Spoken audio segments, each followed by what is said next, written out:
You're listening to SaskScapes, a podcast featuring the stories of arts, culture, and heritage in Saskatchewan.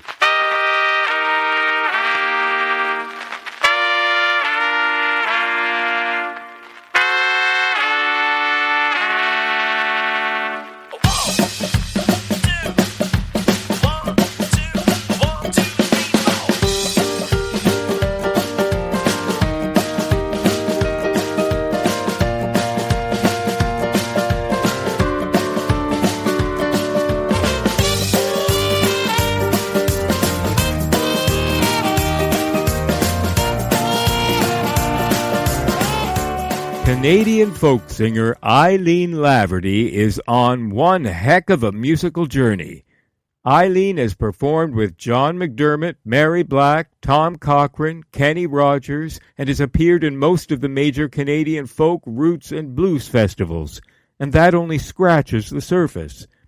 Eileen performs from the heart, and her honesty and authenticity shines through in all of her work.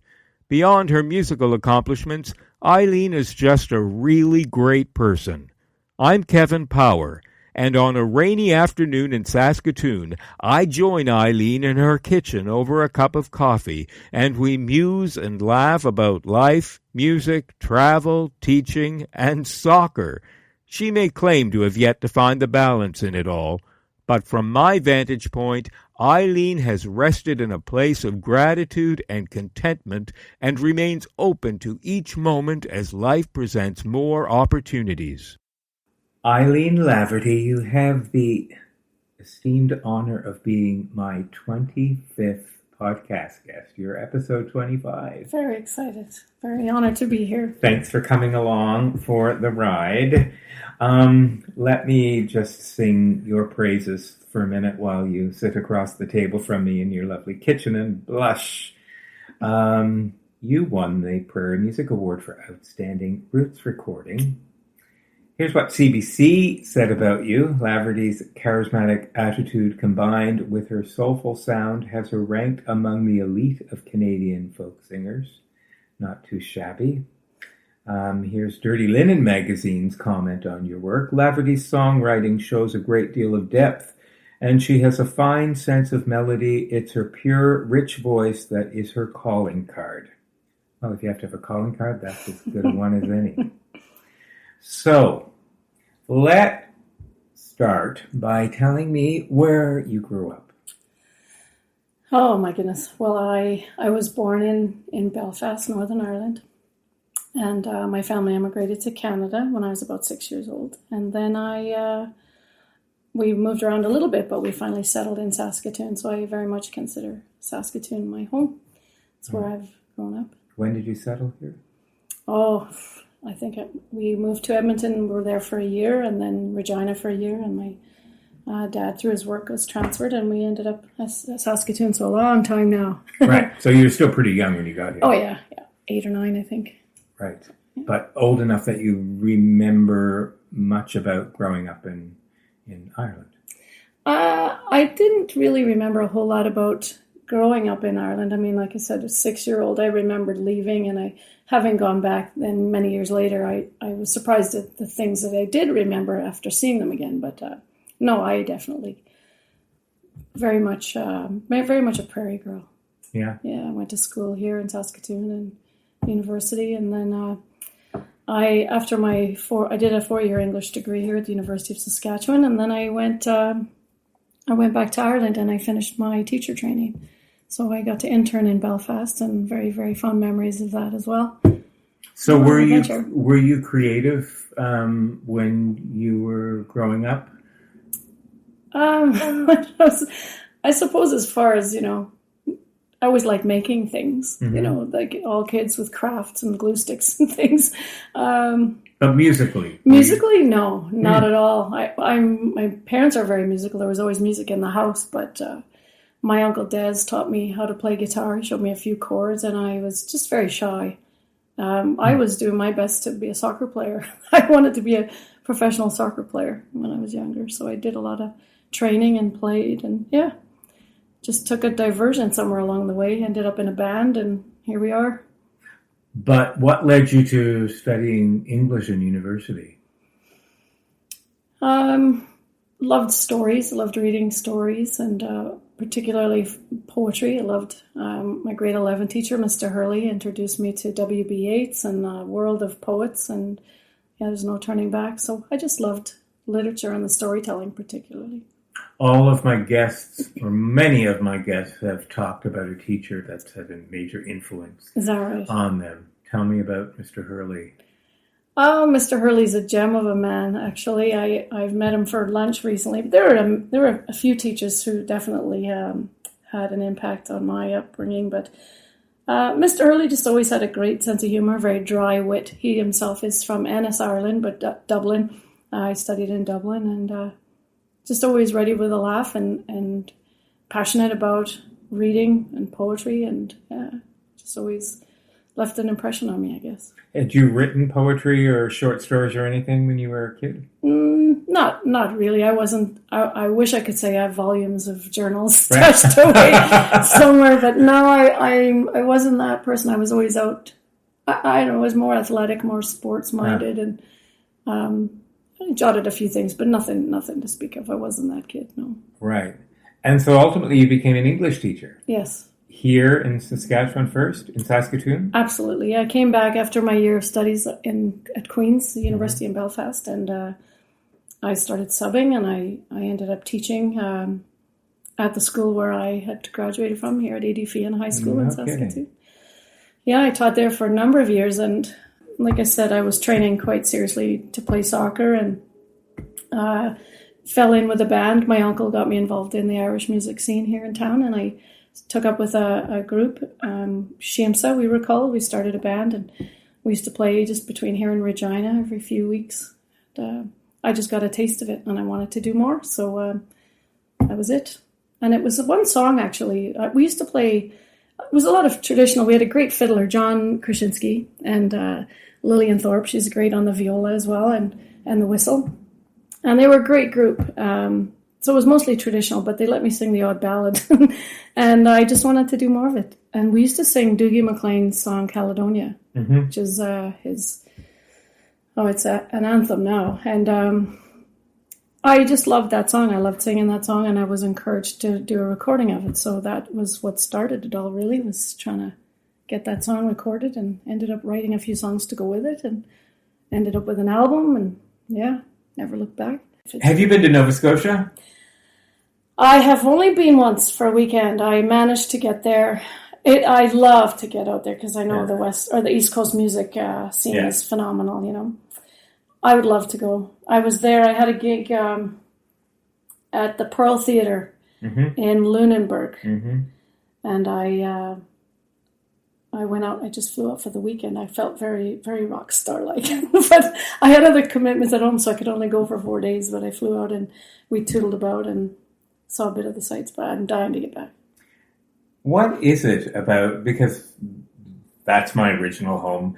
There's the Celtic influence is huge. That's a sound that you heard very early on growing up in Ireland. There's something about that music that just you tell me, what does that music give you? How would you? Yeah, it's hard to put into words. Yeah, you're right. Yeah.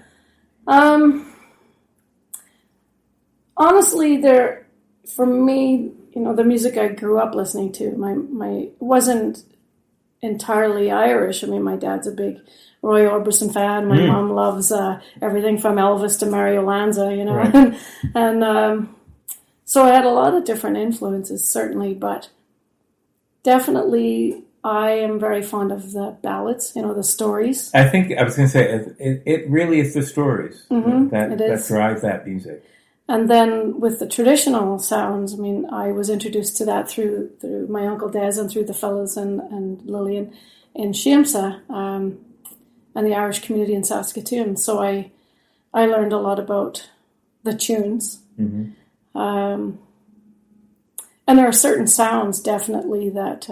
Apart from singing, which is the voice is an instrument. I must always point that out when people say, what instrument do you play? Right. The voice is one. But apart from your voice, was guitar the first instrument you picked up? Yes. Yes. To be honest with you, self-taught? Yeah, my Uncle Des, again, showed me a few chords and taught me, and I'd play along with him. But I can accompany myself. I don't consider myself a guitar player necessarily. But yeah, I'd love to learn how to play. Oh, there's just not enough hours in the day. I'd love to learn to play piano and fiddle. And I bought myself an octave mandolin. And I bought an octave mandolin, and I'm trying to teach myself how to play that. So I just love it.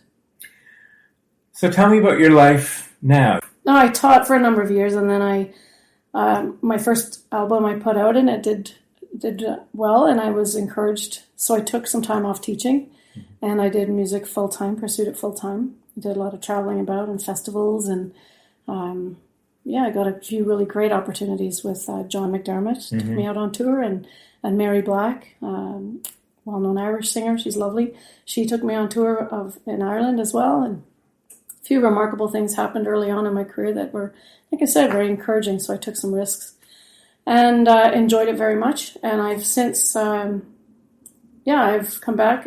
I'm teaching again. I love it. I love the classroom, teaching full-time English.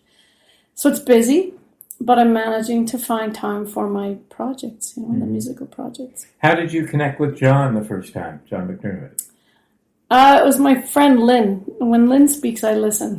So she was the one who encouraged me to learn Caledonia in the beginning. And so when she said, I heard this guy, John McDermott, and of course he was all over press at that time. She said, you should send him your stuff. So I did, and it took me 2 years to get it to him. And then I was actually playing at a festival in Ontario. And my husband rang me up, Greg, and said, John McDermott just phoned, and you're supposed to call him on his cell. I was like, wow. So obviously I figured he got the package, and it was, wow, what am I going to say to John McDermott? So I walked around Ottawa for a bit, and I got another phone call about 2 hours later, said, have you not phoned him yet? He's phoning you, he wants to talk to you. Wow. Oh my gosh, so I better phone him. So I did, and we had a nice chat, and he told me that he liked what I did, and offered to take me out on tour with him. So it was great. And how long ago was that? That's back already, and I can't believe it. It's already 10 years ago now. And you still maintain that connection? Absolutely. Yeah, he's a great guy. He's been very good to me. Yeah.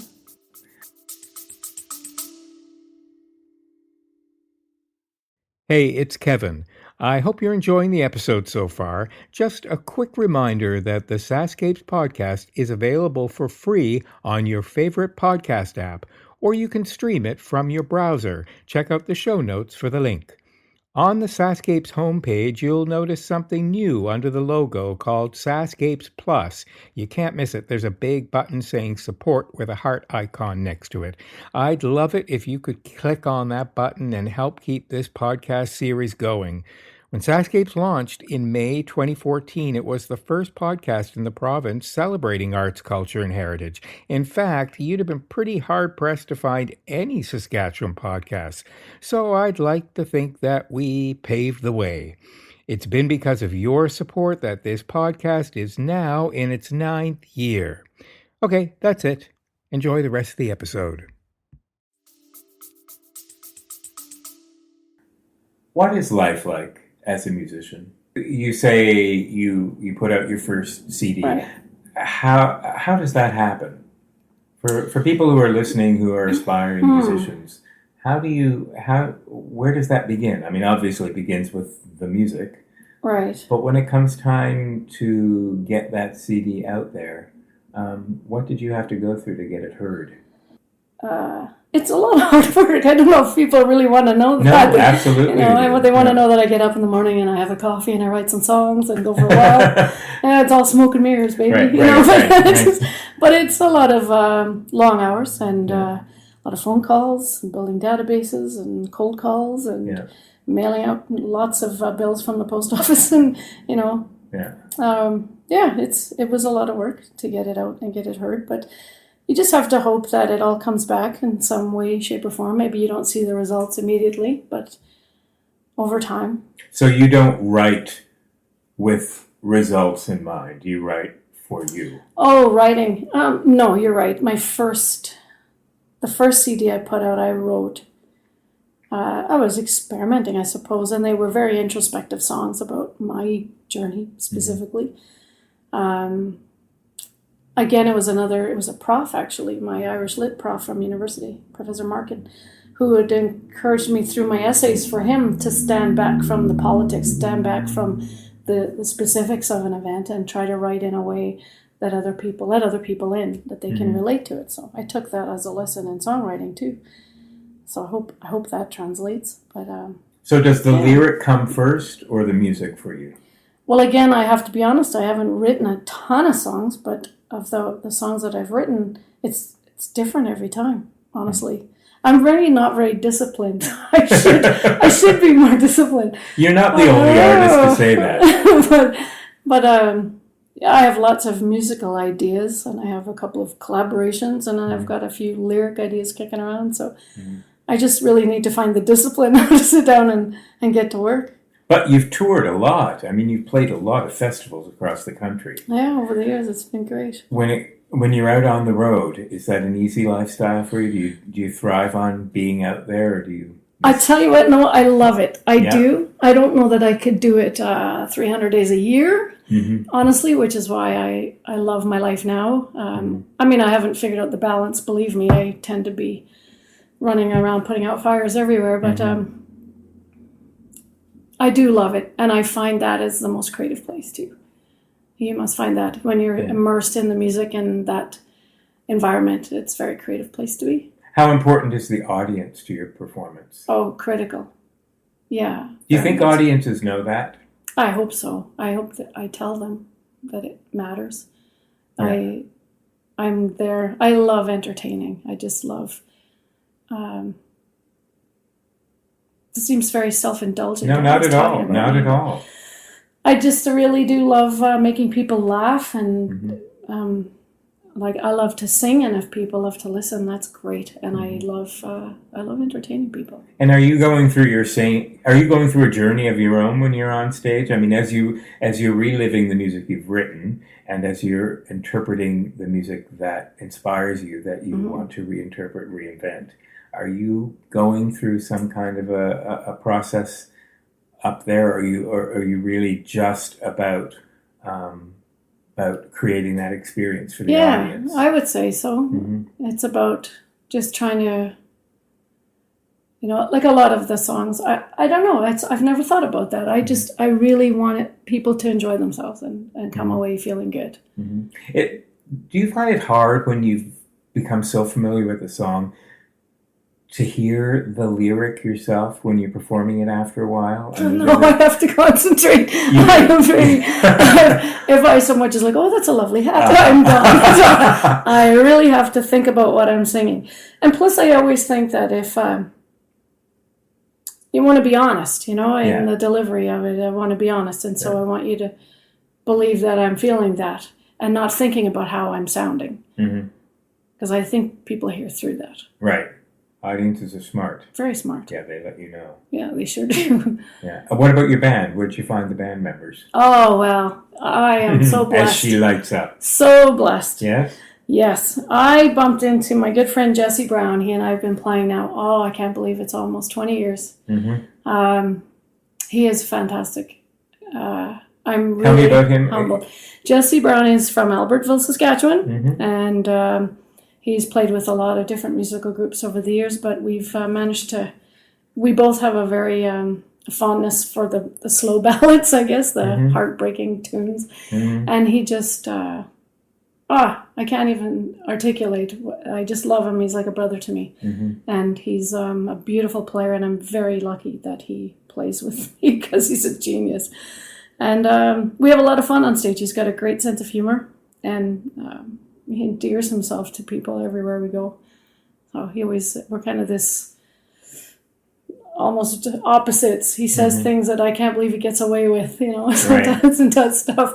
But he's so much fun to be around. And who else is on stage with you? So that's Jesse Brown. We've been together a long time. And then my husband, Greg Hargarten, he plays guitar.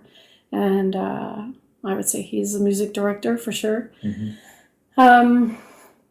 I met Greg. We actually went to high school together. Did you? We did, but he was a big rock star back then, and I was a wallflower, so there's no way it would have worked.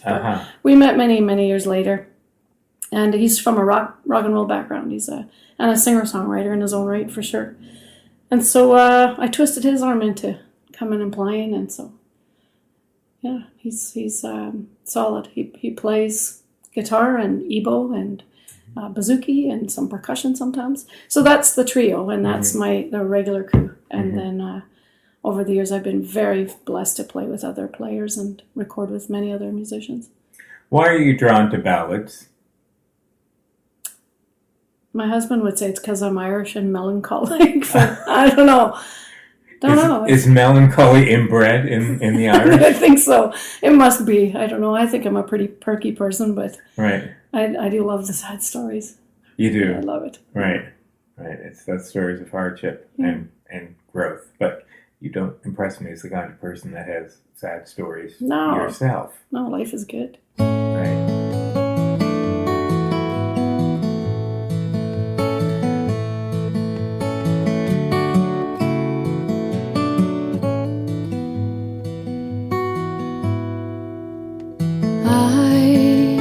Traveling on a road, I noticed there were flowers by the way. I bent to pick some flowers from the road. You said it's best to leave those flowers where they lay. And then I saw the roses in your smile, and lilies danced as hand in hand the miles passed by. We went traveling on the road. I noticed there were stones along the way. I bent to move the boulders from the road. You said it's best to leave those pebbles where they lay. And then I saw the patience in your smile, and hand in hand we danced as the miles passed by. And we were traveling on the road. I noticed there was gold along the way. I bent to pick the treasure from the road. You said it's best to leave those pennies where they lay. Then I saw the riches in your smile, and rich as kings we danced as the miles passed by.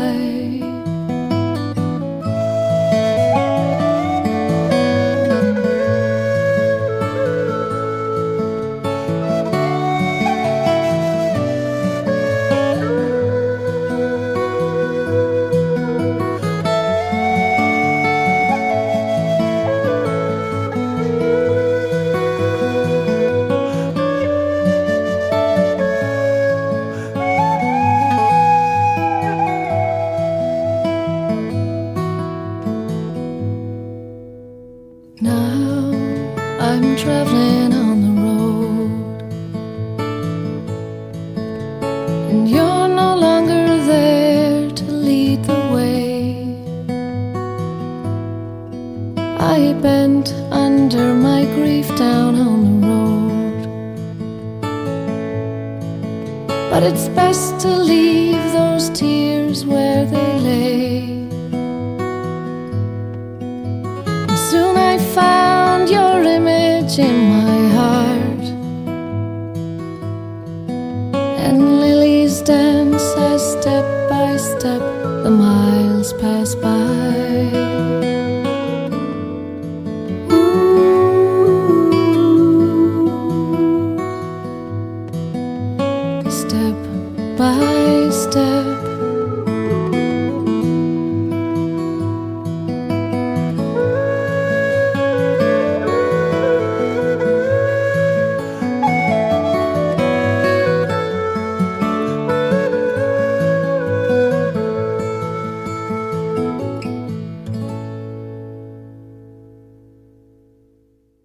Do you ever go through periods of creative blocks? I mean, I live in a really creative house, but my husband Greg is a musician. He's produced, he's a graphic designer, he's a visual artist. So there's always some creative project happening. So I think and then teaching high school English. I mean, you're reading poetry, you're discussing philosophy and reading about history. There's always a million ideas. What grades are you teaching? I teach 9 to 12. How do you find that demographic in teaching English and discussing poetry and things philosophical and esoteric and all? And do you find them a challenge to bring on board with that?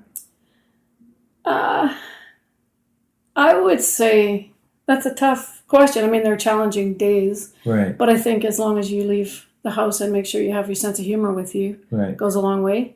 And but I guess what I'm saying, we live in a world of 140 characters now. Yeah. And is it difficult? And this is a sweeping general statement, I realize, but is it difficult with that generation to begin to foster a way of articulating how something moves them, how they feel about things?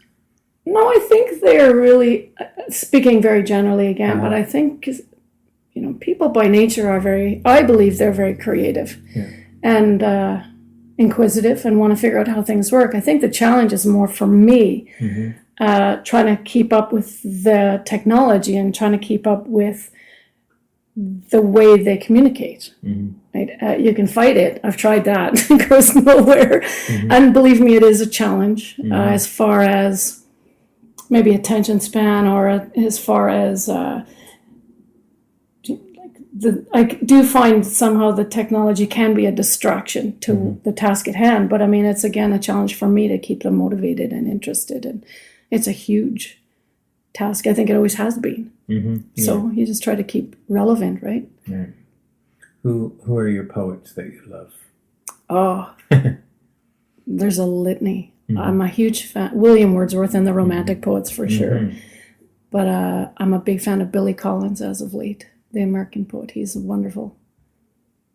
There's too many. But Billy Collins and William Wordsworth, I'll stick with those two top right now. That's fantastic. How has Saskatchewan influenced the writing that you've done? You love this province. I do.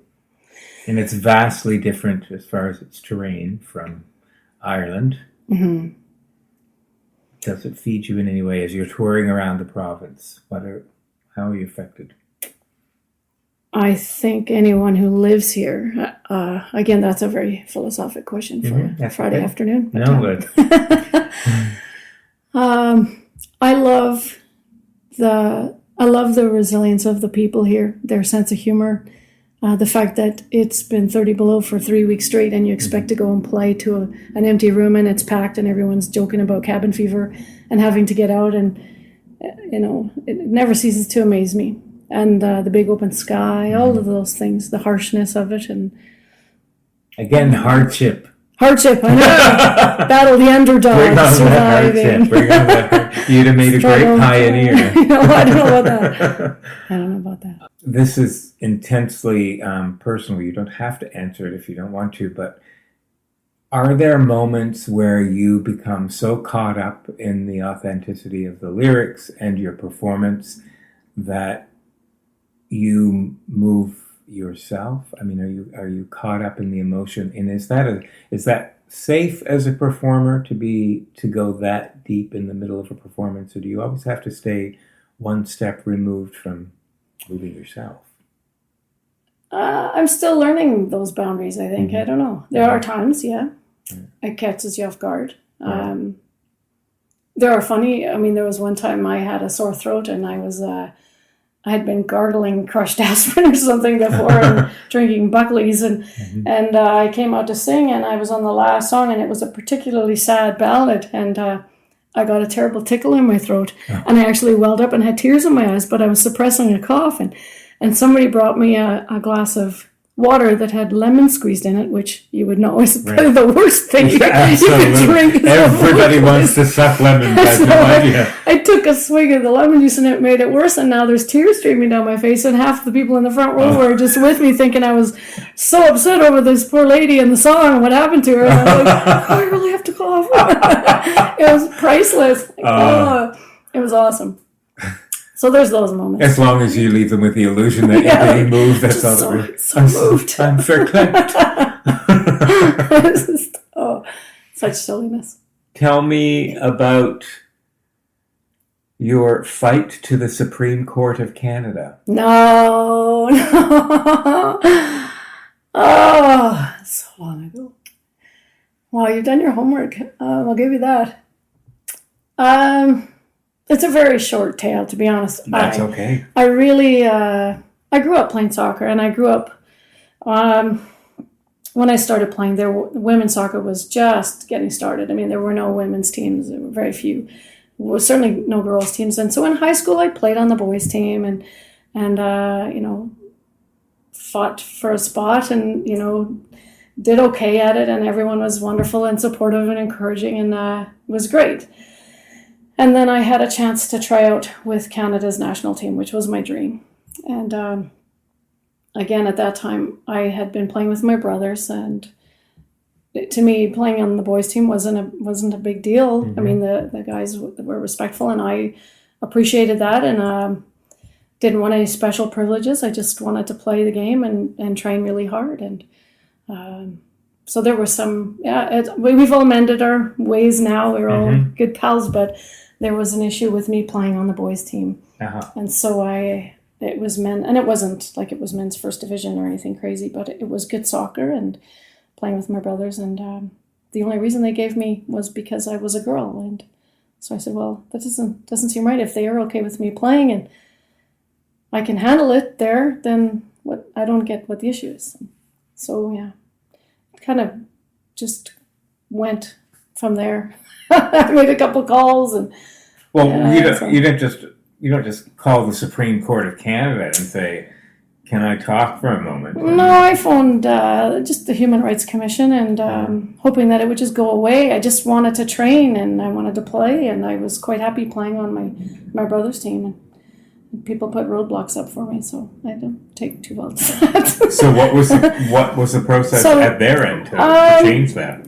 Well, they just had to change the ruling and make it so that girls could play. And I have to say, since then, women's soccer has come leaps and bounds. And I suppose I do think it's worth noting that it's not for everybody. I wouldn't want to see all girls playing on boys' teams, and I do you know what I mean? You have to be at a certain place. If you can earn it, because I don't think I wouldn't want to see it change the game for the boys, like for men, because by nature they are.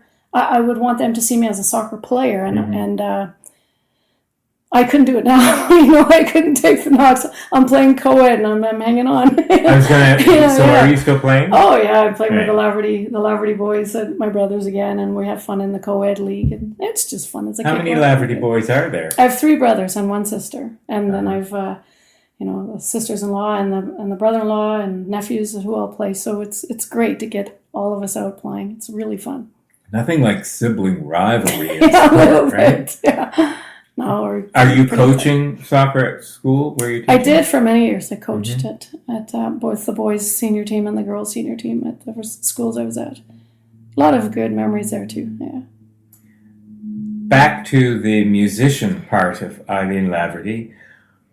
What do you think about the phenomenon we're now living in of the overnight success, next big star reality show concept versus the hard work that it takes for the vast majority of, we'll just speak to Canada, of Canadian musicians? Lest we think that is the only real viable way to make it in this business, you're here to say that's not so? Well, you've brought up 2 good points. Yeah. First of all, let me just briefly address the make it term. I guess I've had it's been a long journey, and I wrestle with what it means to make it, and there's So do you need to have the multi-million-dollar record deal touring the world if that's make it? Or do you get to teach part-time and play part-time and have creative projects that you're working on and be an auntie and a sister and play co-ed soccer? Does that make it too? You know? Right, yeah. I think everyone has to define that for themselves. Mm-hmm. But certainly, I mean, it would be nice to, you know, have a big bank account. And but be able beyond to, the monetary value, is there something that gets built up as far as your integrity as a musician just by having to live this life, which is not easy, and you know, baby steps?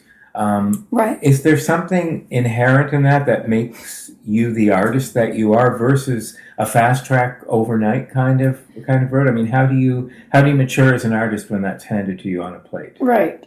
And I think that again, that's the other point, is the overnight success. I mean, they joke about it in the industry all the time that it takes 10 years to be an overnight success. Right. And it goes back to my first comment about that we as the general public like to think that someone was discovered, but when you do your homework, you find out they've actually been working away at it for a long time.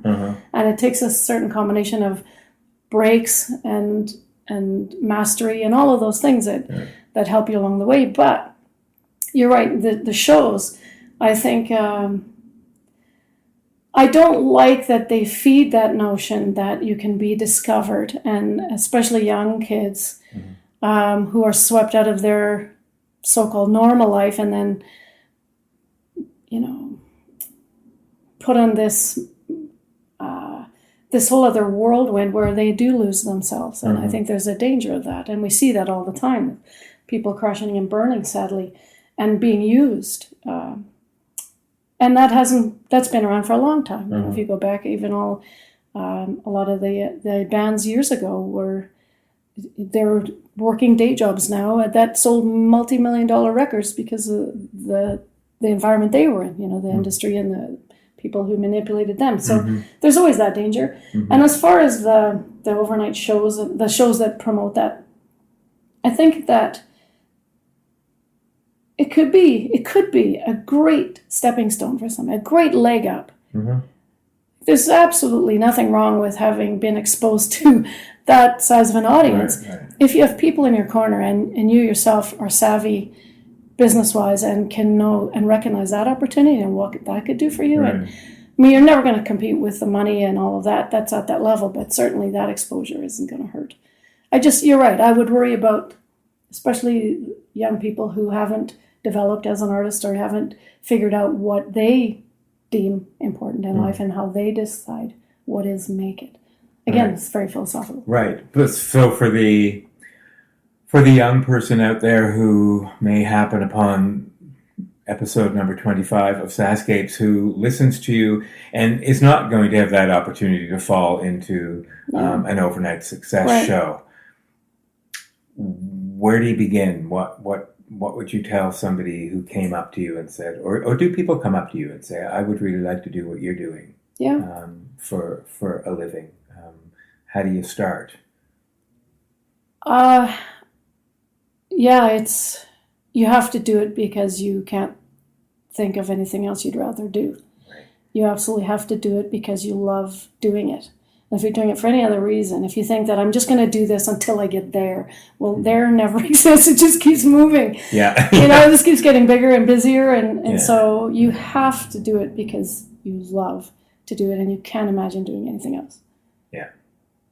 But you seem to have come to a place in your life where you found a balance that in your own world feels like having... I have you fooled. No, but as far as reconciling your love of teaching and your love of music and letting that be enough and complete enough and sort of go along for the journey musically as it unfolds for you without getting up feeling tormented every morning that I haven't gotten there yet. I mean, that you seem... And maybe that comes with the maturity of the business, again, that you can't experience an overnight success? I don't dream about the overnight success, but let's be honest, this week I'm okay. You know, there are times when I feel like, okay, what would life be like if I did more of this? Or what would life be like if I let go music, but I can't even think that. I mean, I'm going to be playing and singing and hopefully writing and learning more about writing. And keeping the projects going. I just literally move from project to project, and I feel very much alive there. And I also, when the classroom is really good, I love it there too. And I missed it when I was on the road, you know, for long periods of time. So I'm very lucky. I count myself very fortunate to have the best of both worlds. Yeah, I'm not going to complain. But there are days when I'm in crisis too. I certainly haven't found the balance. Well, I'm not sure you'd be an artist if you weren't tormented on some level by your art. Right. I think that's sort of. I think you kind of buy the torment card when you sign up for this deal. Nobody warned me about that. Right. It's just, hopefully, in the best of all possible worlds, that also feeds your art. Exactly. You know, and how you write, and it propels you forward. I mean, would it not be the death of an artist if they said, "Well, that's it. I'm good. I'm good. I'm here. I've arrived." Yeah, This is I it. I mean, you really couldn't do that, right? No. Do you have young people come up to you at the end of performances and say, "Can I talk to you sometime about?" Oh, sure. I have had, and I'm also fortunate at. Working with young people at the school as well, I have a great opportunity to encourage young people to pursue their dreams and goals, much to their parents' chagrin, I'm sure. But sweetheart, you could be an artist. Pick something sensible. Law, it's overrated. You know? Right. A career in the arts, it's all good. Right. I'll talk to Mom, don't worry. But no, I love that too. I find that really rewarding. It's how many talented young people are out there, and when they share their talents. I help out with the variety night at our school now too, so that's a real treat. I'm just blown away by the talent. But because opportunity is so fleeting, you would caution people to let this life as a musician be your sole reason for getting up every day. I think my philosophy has always been, and what I would encourage young people, not that I have it figured out certainly, but my own philosophy has been that life will always offer opportunities. It's always about recognizing them and being ready for them. So prepare yourself. So if it's music that you want to do, then, study, learn, jam, play, write, just be prepared. So when the opportunity comes along, you're ready to grab it. And that would, whether that's traveling, I'm a big, anytime you get a chance to travel, you should do it. And just trying to find a way to make it work. So my humble opinion, that's my own personal philosophy, is like I said, life's always going to toss you some idea or some opportunity. I'd always hope to be able to say yes and figure out how to make it happen. Where have you traveled that's just totally plugged you in and made you just feel so unbelievably inspired? Or does every place you get to? There are a few special places, but and I'm not truly. I love northern Saskatchewan. Paddling way up north. I've had very few chances to go, and whenever I get a chance, I try to make that go. Is it the solitude of life there, paddling and? Yeah, when you're driving up there, I go with the school. We just went this past June, so I wasn't alone. I was with, there were 28 of us. But it's this idea of, on the way there, all you can think about is, I forgot to do this. I didn't make that call. I forgot. I could have done this. I shouldn't be going. I have so much to do. And then when you're on the water the first day, all you have to do is just, Eileen, just survive. That's all you have to do today is survive, and just get to the next spot, set up camp, and enjoy the people around you. And you can't answer your phone. You can't mail out a package. You can't do anything. And I love that. Then I find that I'm really tapped in and rejuvenated. So I love that about being up north. It's important that you find that, at least touch base with that feeling of being disconnected back here in the city. Do you love your alone time? No, I do, but I'm a social butterfly for sure. Right. I want to catch up with everybody and Right. The extrovert. I am very much so. Right. And you've been back to Ireland. You have relatives still there. Oh, plenty of relatives there. I love it. Keep in touch with all of them. Right. Have you played in Ireland? I did. I was very fortunate. Mary Black took me on tour with her, played with her for a couple of weeks around Ireland, and then had a follow-up tour on my own. It was a big change. But I went back the following year and did another little tour on my own, which was fun. Yeah, it was good. Good memories. Yeah, I'd like to do more traveling now that you say that. Have you ever had the opportunity to go to any of the homes or the grave sites of any of your favorite poets? I've been to Stratford upon Avon and Shakespeare's tomb and hometown, and that was fun. And many of the favorite poets are also buried in Westminster Abbey in London. Yes, yeah. Isn't that a great feeling when you stand Poets' there? Corner, yeah. Yeah. I'm standing by the Brownings. Yeah. And been to Ben Balbin and Yeats's tomb. Not that I went there specifically for that, but just like, hey, look, guess where we are. Well, you have to. You have to say you were there. Exactly. I'm going to use you as a guinea pig because I want to implement this into the podcast. There are a series of 10 questions that are very popular. I don't know if you've ever seen Inside the Actors Studio, hosted by James Lipton, that's on PBS. He asks 10 questions. He interviews artists, just one-on-one, much like we're doing now, actors. At the end of every chat, he goes to these 10 questions. Okay. They all get asked the 10 questions. No. They're not his 10 questions originally. Originally, they came from the series Bouillon du Culture that was hosted in France by Bernard Pivot. So they're not originally James Lipton's questions. When there are no calculus questions, I'm good. They're not math questions. No, they're extremely esoteric in nature, and there's no right or wrong answer. And you can say pass if you want. There's only 10, and they're very short. Okay. What's your favorite word? Imagine. What's your least favorite word? No. Is there a least favorite emotion in a word that goes with it? Least favorite emotion? Anger. What turns you on creatively, spiritually, or emotionally?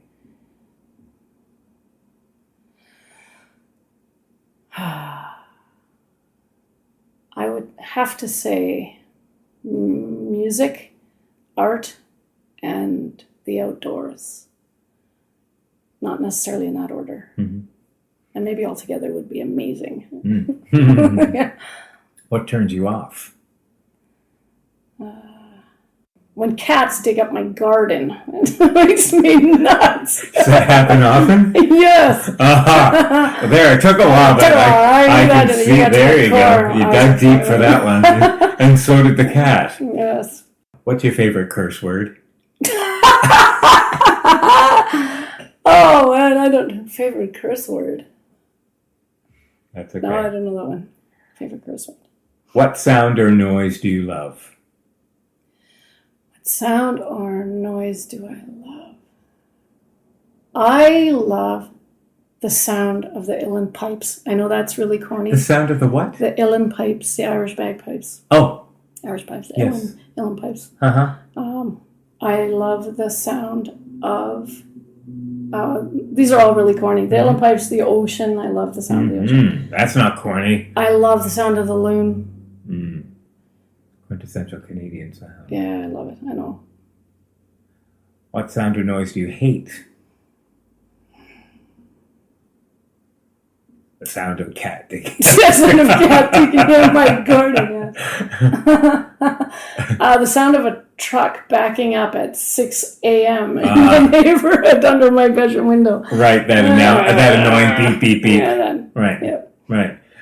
If you couldn't be a musician, and if you couldn't teach music, and if you couldn't play soccer, and if you couldn't be a soccer coach, what profession, other than your own, would you like to attempt? Oh, it'd be fun to make movies. Actually, you know what? Seriously, I wish I was funny, because I'd love to be a comedy writer and, be in skits and things like SNL. I'd like to be a writer for SNL and maybe guest star once in a while. That would be funny. You may have noticed that you've made me laugh once or twice. I'd say you were on your way there. No, I don't know about that. What profession do you think you'd least like to do? Undertaker. I don't think you could do that. I know. No. I've met a couple. Yeah. And I know. I don't think or kindergarten teacher. God bless my sister-in-law. I couldn't do it. She teaches kindergarten? Yeah. Okay, here's a really esoteric one. This is number 10. If heaven exists, what would you like to hear God say when you arrive at the pearly gates? You rocked it. You rocked it? You rocked it, Laverty. Yeah, I don't know. That's funny. I like you rocked it. Rocked it? Yeah? Yeah. I'll think about it. Well, I think that's probably about the only time you want to hear that. You never, because again, it's about, there, done, I'm good. Right? Okay, well, the other thing is, if hell exists, and when I get there... That's question 10A. Good, okay, yeah. If hell exists, and the big guy meets me at the gates, what do I want to hear? Yeah. Come on in, Laverty, your friends are all here, and U2's playing. And there's tunes playing? No, yeah, U2's playing. U2. Your favorite bands are here. Yeah, that would be great. U2 is one of your and favorite your husband bands. Can dance. That would be a big one. That's why your husband's in the basement right now, so you can feel free to say things like awesome. that. Not a big dancer, your husband. The guy's a musician and a drummer, but he claims he doesn't have any rhythm. I don't believe it. I think it's a cop-out, but yeah. Mm-hmm. Yeah. That's very funny. That's funny. That's a very humorous note to end this on. I think you've got a pretty fine life. You seem very grounded and very satisfied and very open to the moment. Well, thank you. I feel very blessed, very fortunate. We're hearing you gig around town often, and I'm sure there are people saying, wonder what she's like. And now we know a little bit more about you. Oh, there you go. Well, thanks for taking the time to get to know me. I really appreciate it. Thanks for coming along for the ride. Thank you. Thanks for listening. The SaskScapes podcast is created by Kevin Power as part of the Culture Days Animateur program operated by Sask Culture. Funding to the cultural sector is provided through the Saskatchewan Lotteries Trust Fund for Sports, Culture and Recreation. If you want to hear more of these podcasts, or to see the great work being done by other Sask Culture animateurs, please visit www.iheartculture.ca. Special thanks to Paved Arts in Saskatoon for their technical support. SaskScapes podcasts are also available through the iTunes Store. Music for SaskScapes is provided by Saskatchewan-born singer-songwriter Jeffrey Straker. There is no end to the stories to be told. So, until next time,